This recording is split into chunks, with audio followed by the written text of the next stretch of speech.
Welcome to the Celtic Way Morning Briefing Live. I'm A Haggerty 10, as you can see, the Twitter handle, joined by Sean Martin TCW on the Twitter handle. Sean, Happy New Year to you and good morning.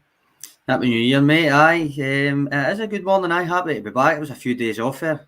So. You enjoy your time off, did you? It was all right. Aye, it was all right. It's never quiet in the world of Celtic, Sean, so we crack on and we'll talk. We've always waited for January to come along. We always thought it would be busy. Every day this month, I think there's going to be speculation, rumours, transfers in, transfers out. So the latest is the Jota transfer taking steps forward, seemingly. He's gone back to Benfica for the medical team to assess him. Still that option to buy clause, 6.5 million. Some reports saying that's the starting offer. Now the goalpost changing a wee bit on that one, but I think Ange and Celtic have got this one kind of watertight. If Celtic want him and he wants to come, he will commit himself to Celtic, won't he? Aye, I think you done the piece where you talked to a couple of agents. I think that was, I'd urge anybody to read that actually, because it was quite illuminating in terms of the way that a loan to buy deal would work. Yeah. Not just the obligation to buy, but the option to buy, which is the one relevant to Celtic. But you says it there. If he wants to come, that is always the key with a loan player. Yeah. But I mean, everybody's seen what he can bring to the team. He's been superb and above anything else, consistently superb, which is always the hardest thing. Yep. We all know his raw statistics by now. And I mean, he even talked to our last match ratings, power rankings ahead of Kyogo, which probably says it all about how impressive he's actually been. Yep. But I've thoroughly enjoyed his bravery as well. He's both on the ball and in the fact that he constantly shows for it, regardless of the situation. I mean, I've talked to you and Alison about that Dundee United draw often enough when it comes to Jota. I think that was he's only just in the door, and it's still relatively young. You've got to remember, and that although they drew the game, that game was very, very difficult, and it became obvious in that game that it was going to be that kind of guy that would want to step up.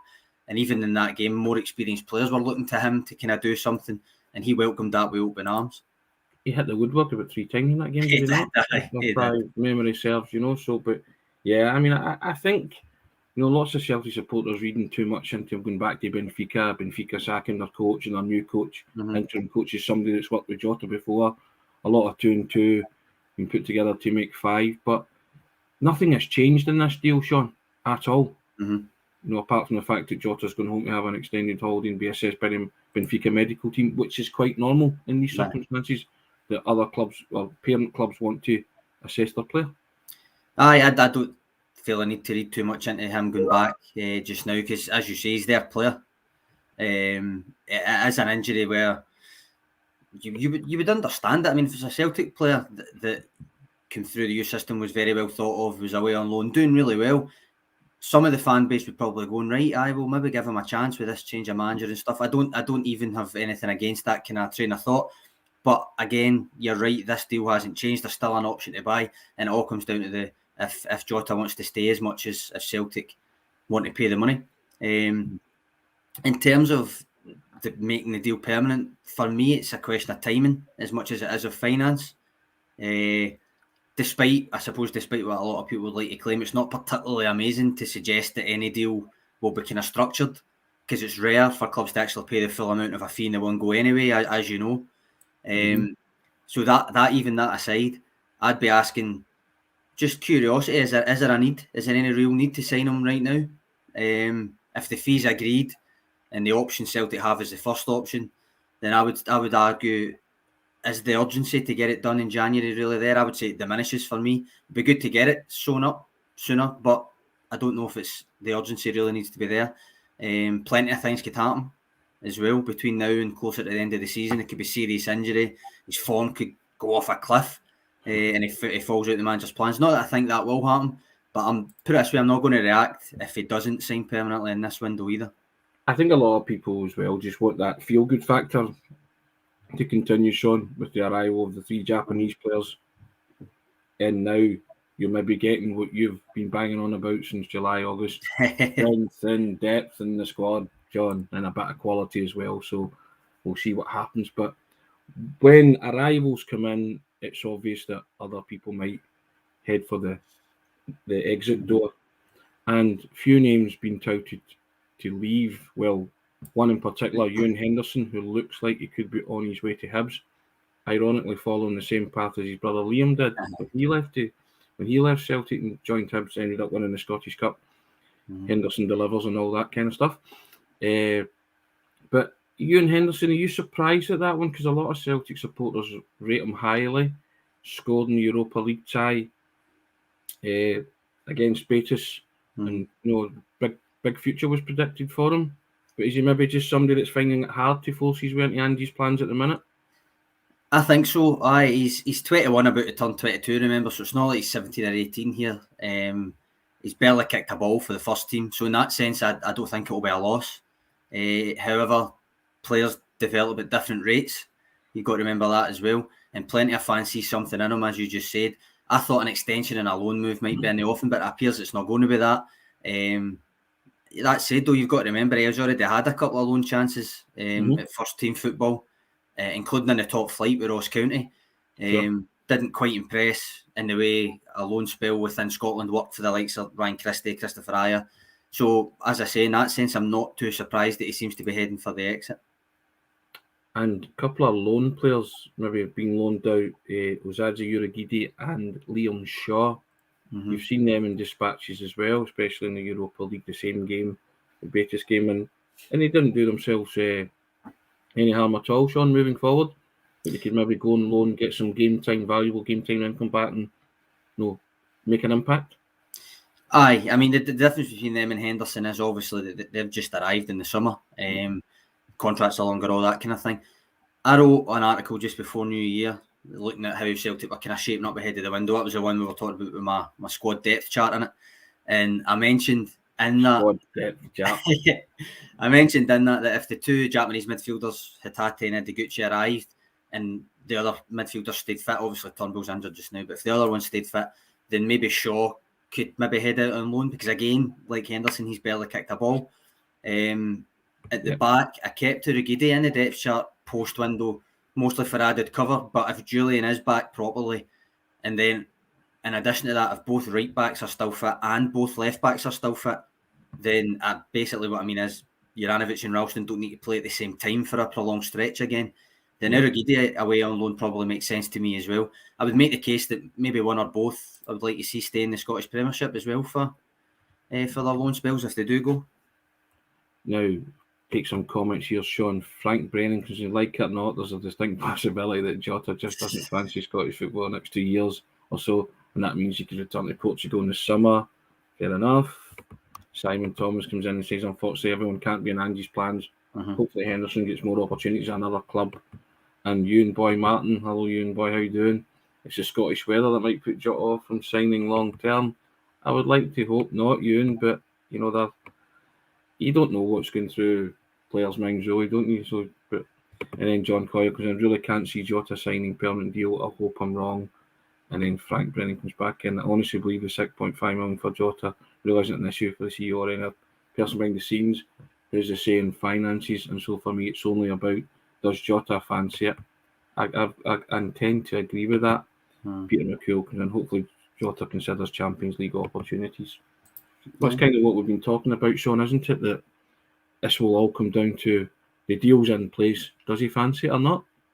Basically, aye. I mean, even though I say that, as I say, I won't be too upset with the kind of talk about if Benfica have changed manager and will he get a chance and all that, because he is, as far as I'm aware, he's a Benfica fan. He's been there for years as a boy and that. So if there is a chance that he might get a chance in that first team, I wouldn't blame him. I would not blame him for wanting to try and break into his own team. That said, I don't think that is the case as far as we've read.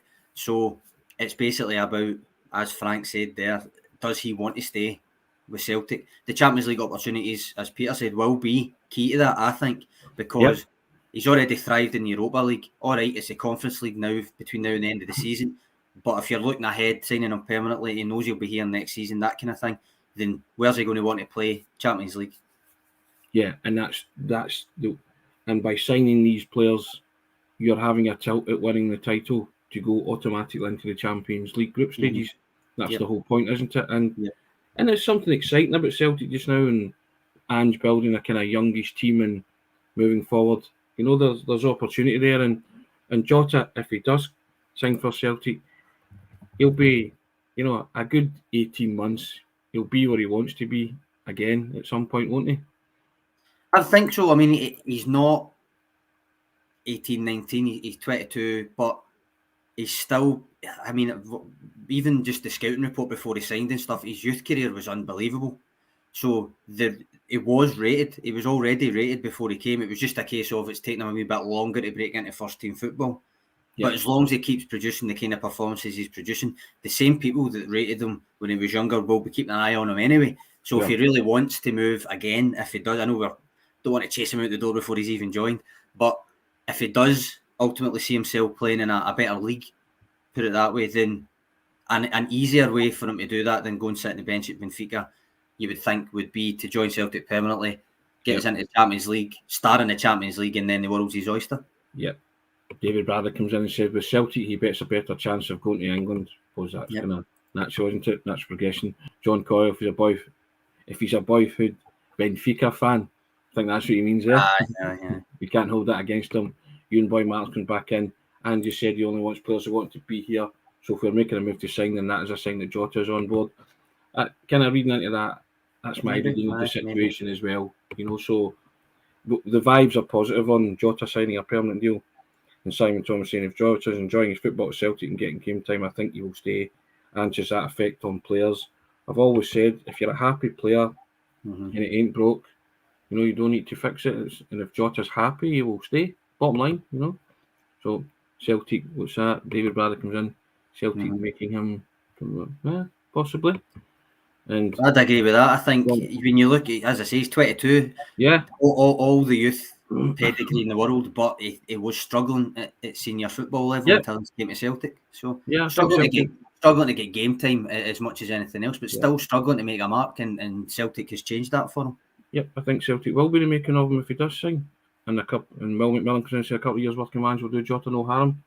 I always feel that as well. I think Celtic are building something under Angela. I would understand why players would want to be a part of it.